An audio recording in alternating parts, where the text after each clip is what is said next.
This is U.S. History 2, Chapter 10, Section 4, The War at Home. So after the U.S. entered World War II, after Pearl Harbor was bombed, the United States needed soldiers to go to war. Since Congress passed, since Congress declared that we're going to war, you need soldiers. They did have a peacetime draft before that because the writing was on the wall that the United States would go to war eventually. But still, more soldiers were needed because we were fighting a front not only in Europe, but in the Pacific Ocean against the Japanese. Uh, Many men volunteered. Obviously, the attack on the United States galvanized Americans in this fight. Um, but some volunteered because they knew they were going to be drafted anyway, because pretty much every young man was going to be drafted. 15 million American men served in the military during World War II. That's a lot. Excuse me. Um, like I said, yeah, they were fighting around the world. In Europe, they were fighting the Nazis, and then in the Pacific Ocean to fight the Japanese, and also North Africa to fight the Nazis and the Italians. So there was three main areas they could be fighting, but there was fighting all around the world that they could be stationed to. 350,000 women also volunteered to serve in the U.S. military. They filled non-combat roles. They weren't allowed yet to actually fight, but they had important roles such as nurses, serving very close to active war zones. Actually, 16 were killed while providing aid to men under fire. Clerical duties that were really important: gathering intelligence, radio operators, communicating. All that stuff is very important. Um, Women were able to take on roles that men had, so the men could go fight while the women would fill those non-combat roles because it needed every man to fight. And then World War II was the first time that women were actually officially part of the military and had their own division called the Women's Army Corps, and that is a division of the Army. They had their own. Women also perform other non-combat jobs, such as transporting planes, testing repair planes, even train pilots and new recruits. They would train them. Um, the women Air Force service pilots, that was their job. Uh, there they are right there. They're called WASP. Um, Women in the military would also serve as technicians repairing damaged vehicles and planes. There's a typical mechanic lady there.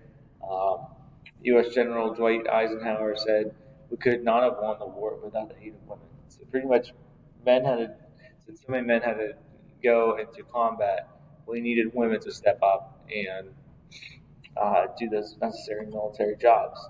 It was really the first time women served in the military in an official position in the United States, which opened the door for future women in the armed forces.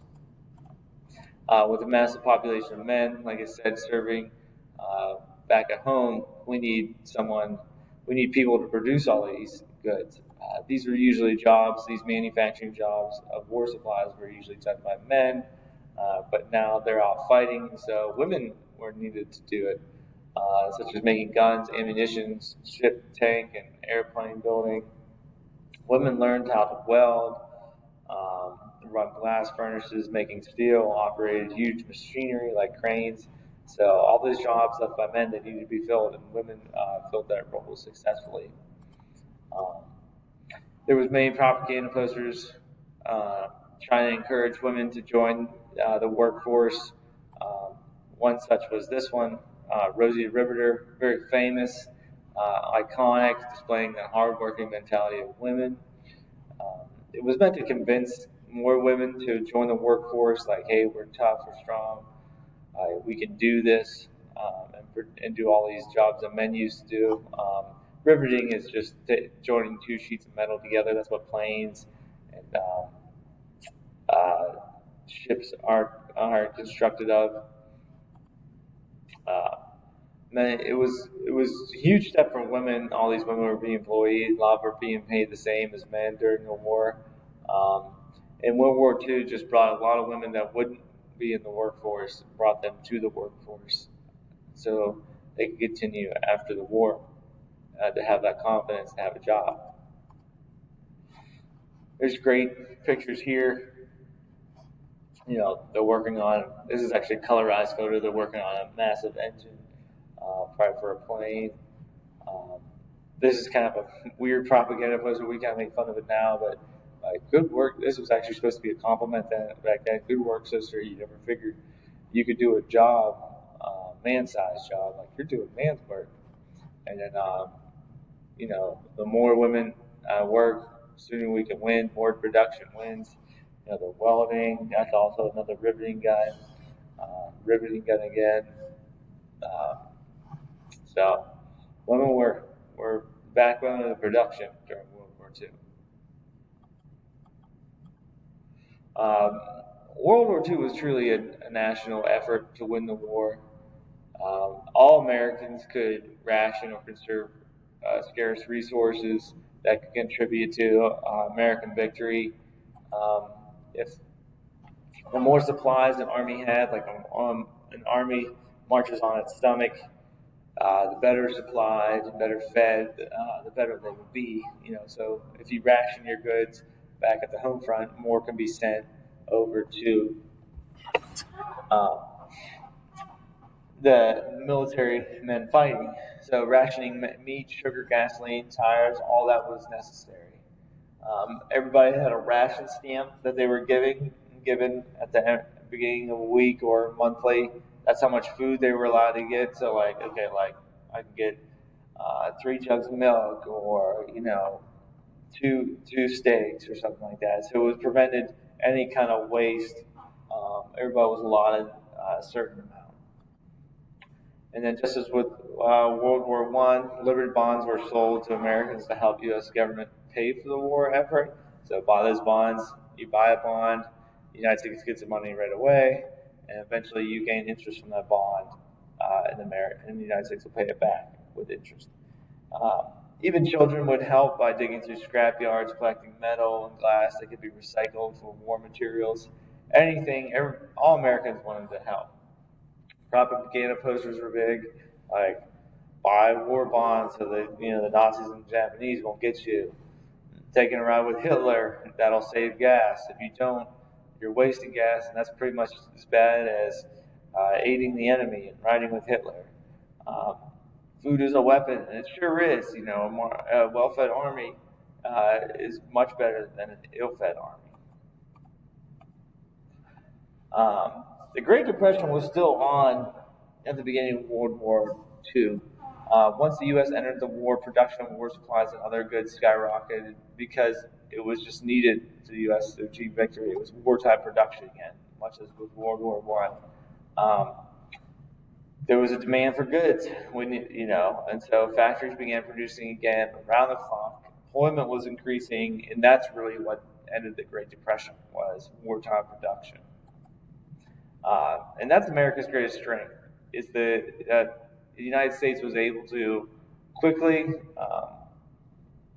and produce quick and quality production of war supplies. That was their greatest strength. By the end of the war, U.S. produced more weapons and supplies and goods than any other country involved.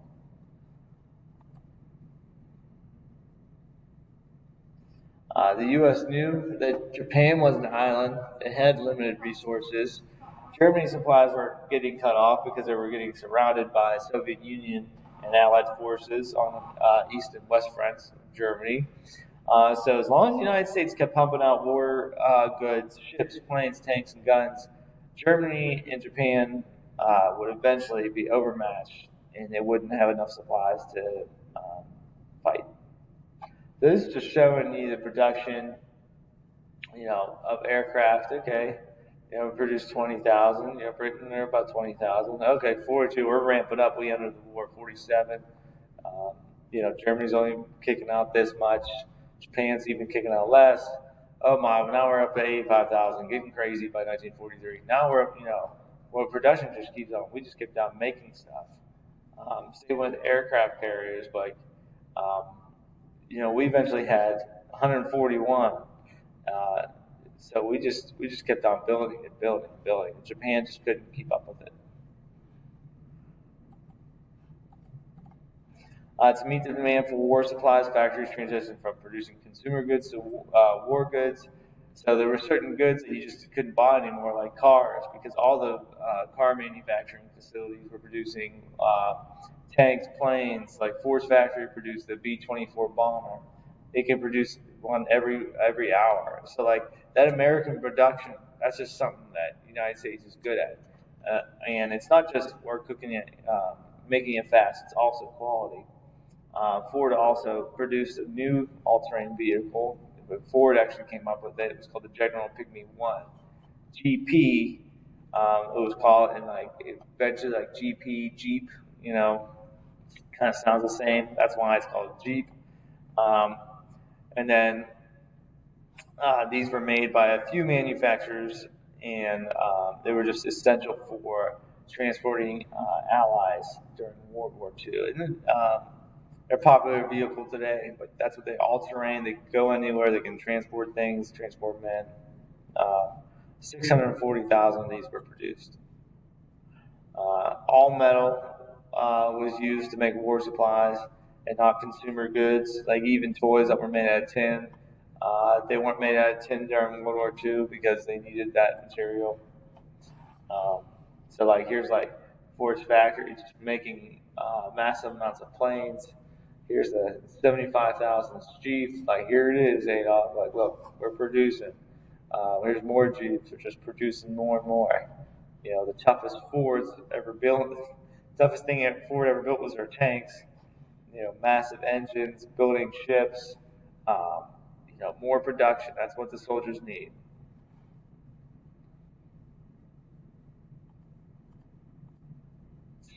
So after the attack on Pearl Harbor from Japan, Japanese Americans faced extreme prejudice.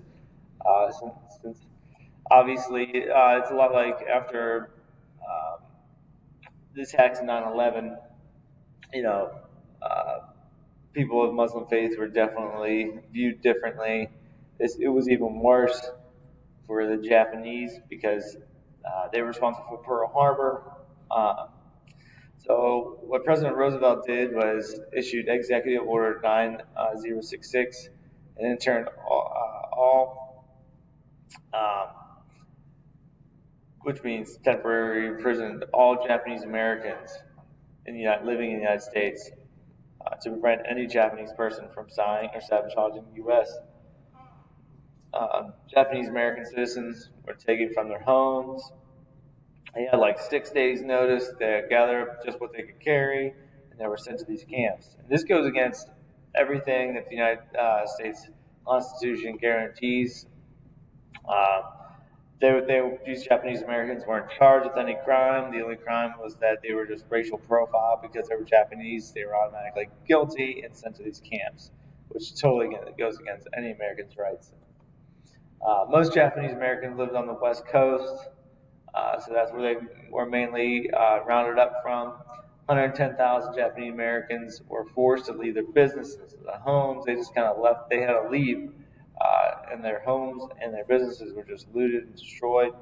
Um, After they left, there was 10 internment camps, and they were located in all remote parts around the United States, surrounded by fences and barbed wire.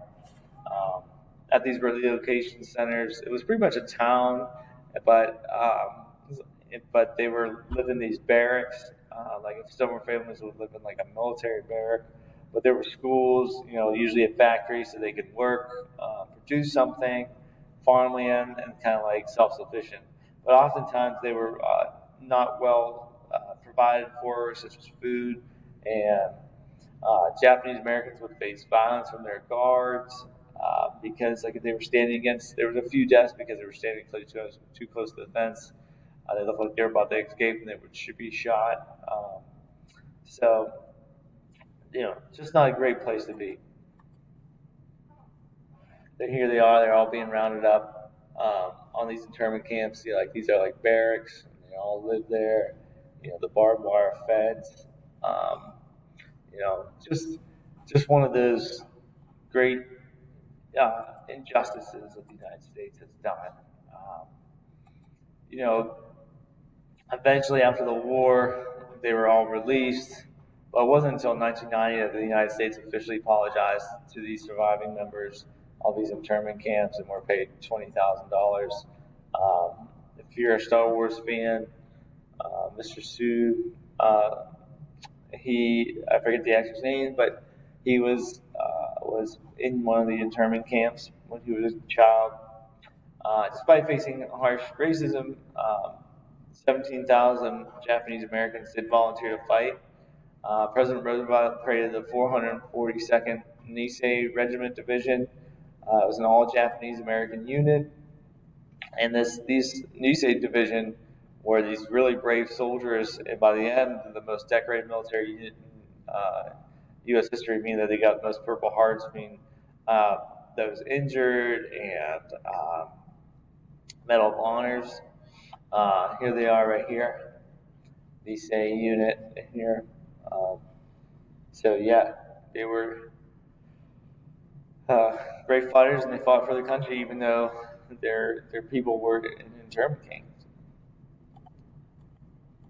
All right, and then we have um, these Mexican Americans. So the United States needed more workers, so they needed. They asked Mexico if they could have some Mexicans come up and work on the farms and whatnot to increase American production more. So many came over at that time, but faced great racism and prejudice up here because they were taking American jobs that people felt. They spoke a different language, had a different culture, such as wearing these zoot suits. Okay, it's like big baggy pants, very fancy hats, chain. Um, so then we had this Zoot Suit riot. They were high on the West Coast, especially in Los Angeles. There were these Mexican gangs. People didn't really like them too much. People didn't like the Zoot Suits because the scene was unpatriotic. Because it's a lot of fabric to make a suit like that, and at the time they were trying to ration all the stuff that you had. Like that wool should have been made for the uniforms for the soldiers. So these sailors, they said they were provoked by the zoot suit wearing Mexican gang, and the sailors attacked them, tearing off their zoot suits and burning them in the street. The Mexican Americans in Los Angeles, they rioted and protested for a few days because of these hate crimes and became known as the Zoot Suit Riots. All right, that concludes Chapter 10, Section 4.